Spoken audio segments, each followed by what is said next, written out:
You missed some important news from the LGBTQ+ community this week. To ensure you are current, we are recapping that important news. Here's what you may have missed. Let's clear up LGBTQ+ civil rights. Florida moms band together to fight social terrorist group Moms for Liberty.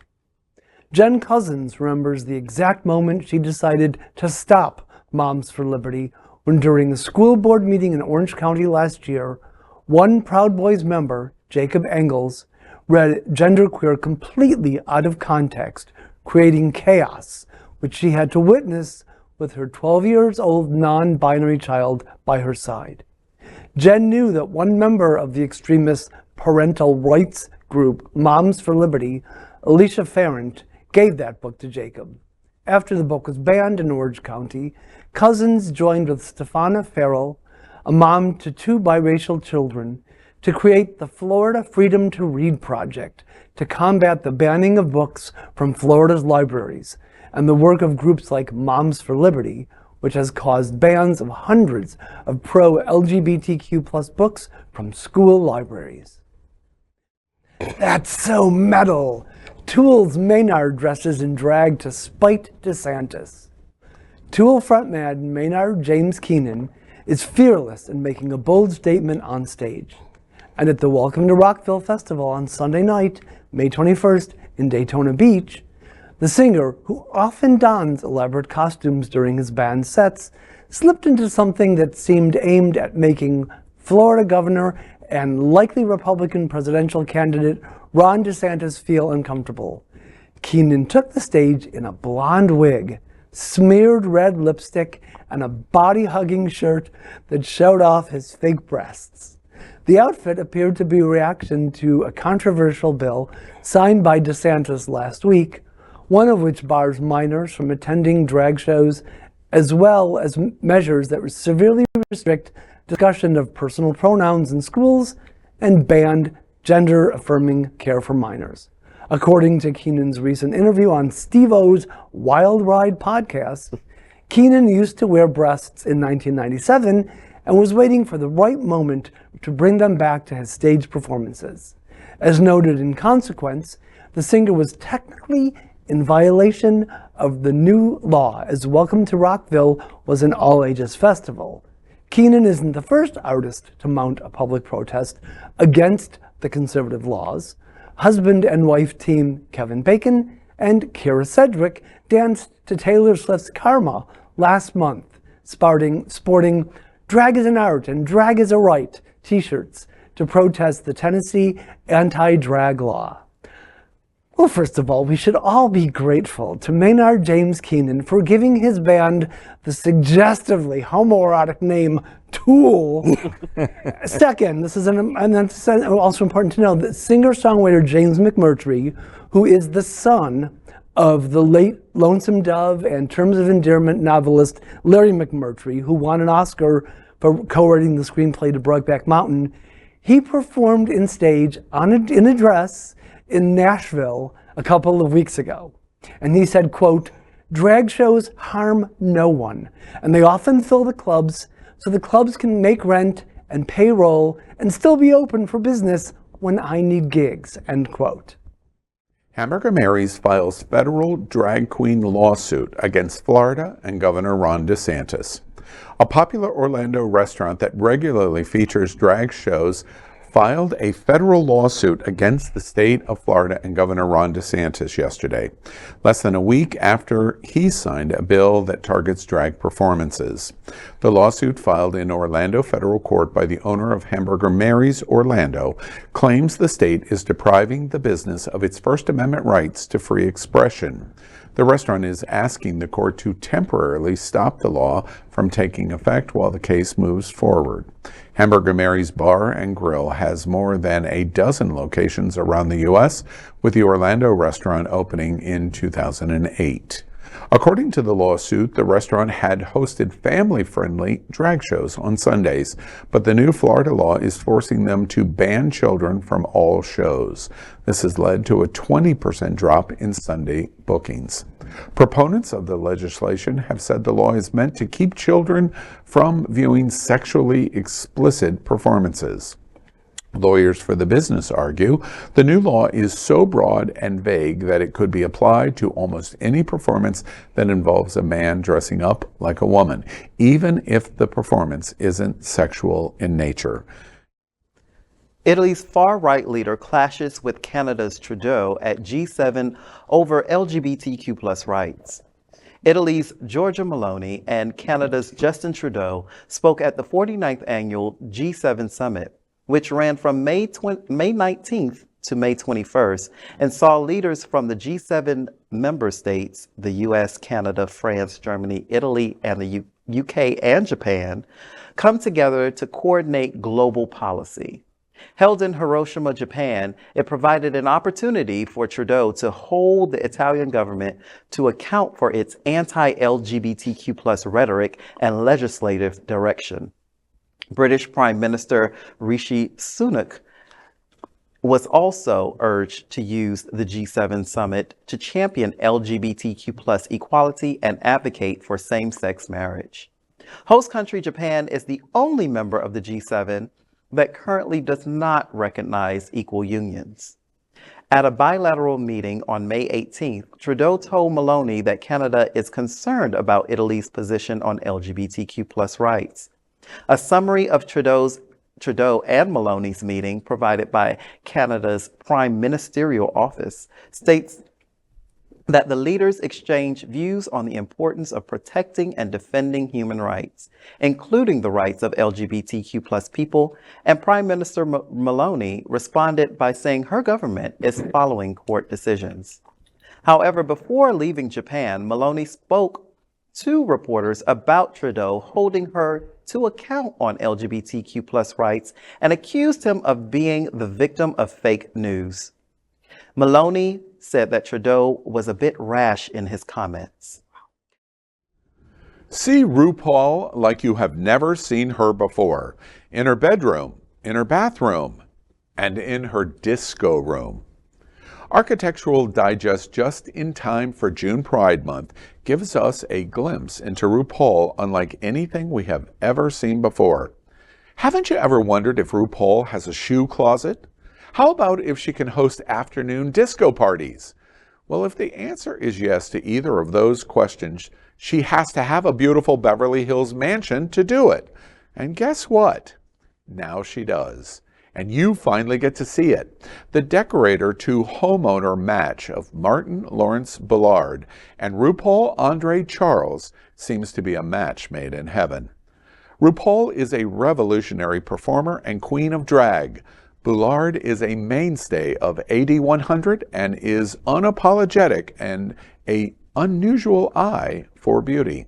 Architectural Digest had unrestricted access to RuPaul and husband George LeBar's Beverly Hills mansion.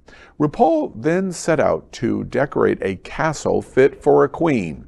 Joke intentional.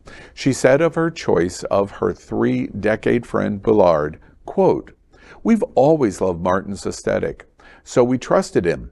I said, go for it. I can go as far as your imagination will take us," end quote. Architectural Digest editors called the 1980s built residence uninspired. Bullard then transformed the property into a lovely dream of a Hollywood Regency style that combines old-school Beverly Hills combined with the over-the-top personality of the mansion's new owner. Bullard said, quote, "This is the House of Ru, a mansion of style designed as the center stage for the world's most famous and celebrated drag queen. It's the ultimate runway for the supermodel of the world. I could not imagine a more appropriate place for the universe's drag mother to hold court," end quote. They worked with architect Christopher Hatch McLean, who modified the existing structure, including the roof, railings, the colonnades, and a host of neoclassical details. There is decorative drama, as sleigh bells start to ring the moment one steps through the front door into an entry hall that Digest editors say has, quote, serious mommy dearest overtones, end quote. Perhaps the most striking room of the House of Ru is a jaw-dropping ballroom crowned with an array of monumental disco balls and covered in photographs of drag and other divas. You may be shocked at what the Ru Castle does not feature, and that's big entertainment. RuPaul said, quote, I entertain on television, not at my house. When you live such a public life, you need boundaries, end quote.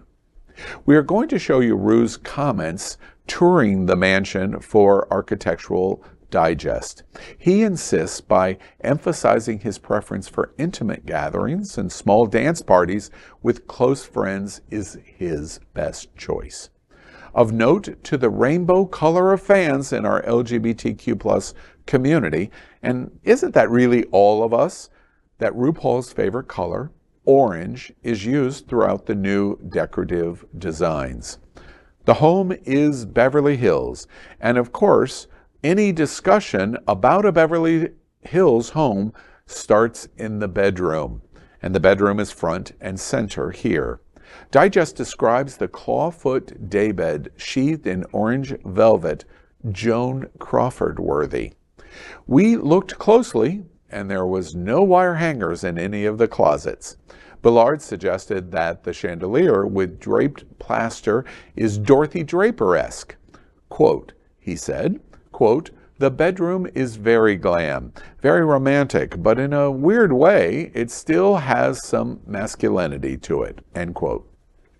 RuPaul then added, quote, it feels like you're skipping into Bergdorf's, the chicest boutique you could ever dream of, end quote. The grounds of the estate were certainly not forgotten. Landscape architect James Hyatt reconceived the garden to underscore the ambiance of the classic Beverly Hills luxury and the neoclassical motifs of the estate. People are already describing the Ruveal as an extraordinary meeting of the minds that animates the performer's Tinseltown Shangri-La, in a word, flawless.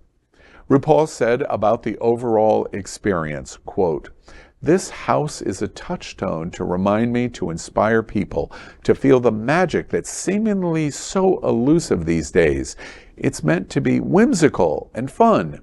None of it is to be taken too seriously, except for love and kindness, end quote. A more detailed story appears in the June edition, the June Pride edition of Architectural Digest. RuPaul herself is going to now give you an intimate and personalized tour of the house that drag built.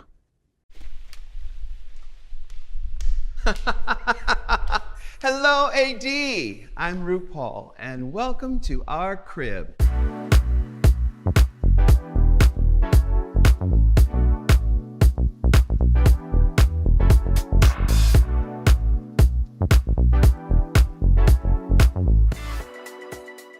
Now, this is our disco room. We love music, we love to dance. And you know, when I was coming up, there was always a place that said cocktails, dancing.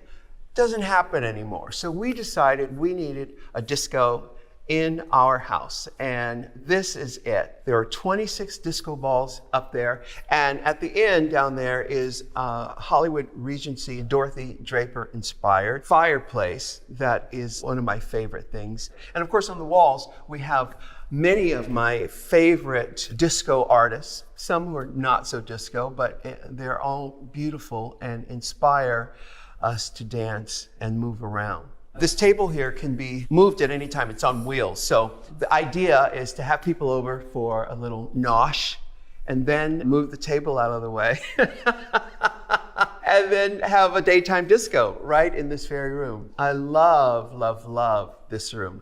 It may be my favorite, but don't hold me to that. Now this is our kitchen. Again, it's very bold. This is a stove that is made by a French company called La Connue. And orange is my favorite color. You're gonna see a lot of orange in this house. I love these lighting fixtures right here because they remind me of those underwater scuba gear from the 30s and 40s, but they're just beautiful. I love, love, love the finish on these cabinets and the black and white. You'll see a lot of that in the house too. The floors are painted and stained in black and white, and it just makes me happy. And if you can't be happy in your own home, how the hell are you going to be happy anywhere else? Luck on you! This breakfast nook is so fabulous. So much light, so much life. And I tend to gravitate here, because it's right next to the kitchen. I love this wallpaper. And these chairs, these are designed by another really important 30s female designer, Frances Elkins. This light fixture here actually belonged to Yves Saint Laurent in the 1970s. This is such a fabulous room. I mean, there's so many places to have a meal in this house, but the whole house is designed around community. We love game nights. We love playing dirty charades, just like regular charades. You just replace one of the words with a dirty word, like poop, right? Poops, I did it again. You get the picture.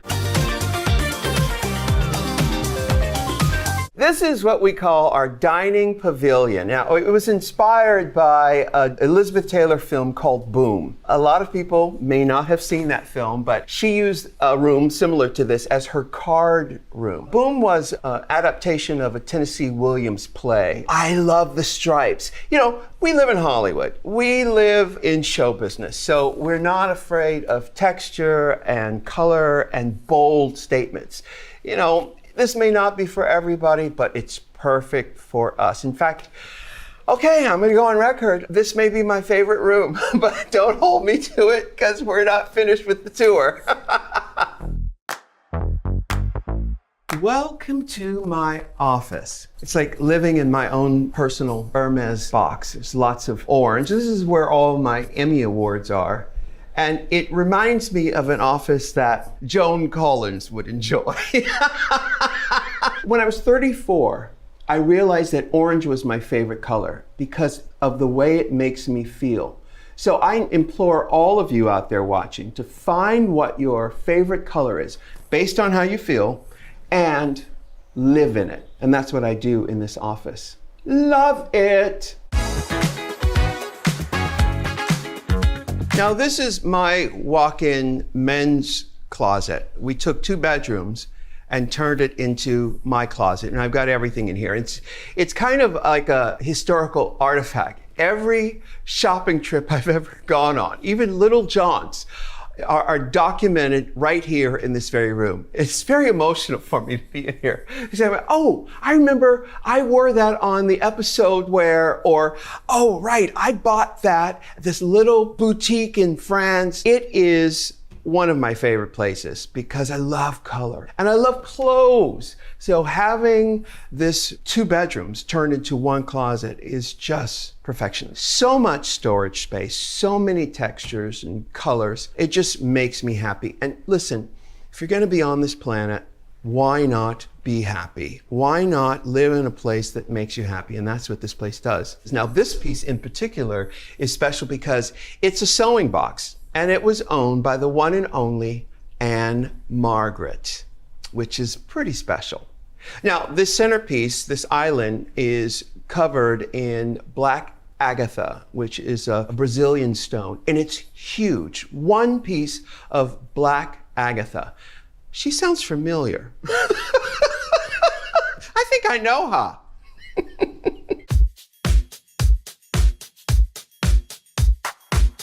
Now, we wanted the back garden area to have space for people and parties and pool and possibly even do shows. If we put a little slab up over the jacuzzi, we could have chairs out here and have a show up there or project a movie up there. It's all about being able to stay in one place and enjoy where we are. Also, if you see at the very top of this hill, there is a structure where you could do yoga or meditate or just welcome the sunshine with a cup of coffee. Really comfortable, not fussy, easy breezy. But it's also pretty decadent. It's very Pompeii.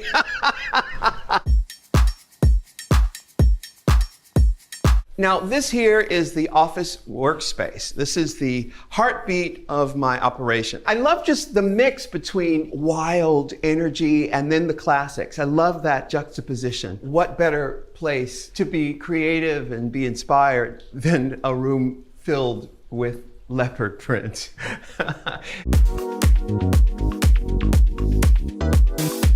This is our living room, and we've given our decorator, Martin Lawrence Ballard, full reign. Now, Martin was inspired by great lady designers of the 30s and 40s, like Dorothy Draper and Elsie DeWolf. Jewel tones, which I love, so much light coming in here. And of course, you see all of the Hollywood Regency style that is so much fun. You know, there's so much of the modern stuff around LA. We wanted to go more of the classic, and that's why this room is so lovely and so beautiful. This house is a working house. You know, I work here in Los Angeles. Los Angeles is a company town. So this house needed to work for me with clothes, entertaining, office space. George and I are very tall, so we needed some place that had tall ceilings, and this fits the bill. This is the epicenter right here. This is the mother lode. This is the drag archives. Jewelry, shoes, gowns, you name it. It's all right here. In fact, some things, I'm looking at these cuff bracelets here that I've had since 1993. And obviously there are newer things that I just bought last week, or that Zaldi, who designs all my costumes, put together just last week. It's pretty amazing. It's kind of like a museum, but even better, as I said earlier, this is a working house. So I was in drag last night shooting, and you know, it makes it so easy to just come down here and find exactly what I'm looking for. It couldn't be easier. Now, of course, right next door is the glam room where I get to get in drag, and mirrors there, makeup, everything is right there. Jewels in here, shoes, gowns. Look at these chandeliers. Look at these beautiful light fixtures. It makes you want to be as beautiful as they are. So, you know, you come down here and you want to make yourself beautiful. You want to try on everything. You actually want to lick everything. But I don't advise that. Okay, so listen, we've been throughout the whole house. I'm going to say it, this is my favorite room. You know, the kid in me has always loved color and shiny and outrageous and texture. That's what makes drag so important. That's what makes drag so much fun to do. For anybody out there who's never done drag, I am telling you now, get yourself in a pair of pumps, wig, some very colorful eye makeup, and wait and see what emerges, because there's a superhero in you that is just dying to get out. It's like these jewels where you shine a light on it in a different way and it turns into something completely different. That's what we're doing here. That's what this house is. This house is the manifestation of my drag ideal, where it's color and expansive and fun, disco, all the things that make life worth living. You have to find the joy. You have to create the joy. Honestly, the hardest part is focusing on the joy in your life, because we all know there are so many awful things that are around. Why not make your home a beautiful, joyous place to live in?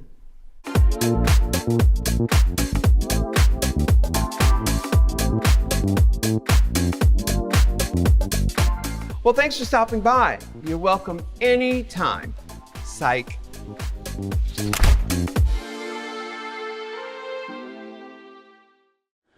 Keep watching the only television news in the world from our LGBTQ+ community and stay informed on everything that is important for and about our diverse LGBTQ+ community.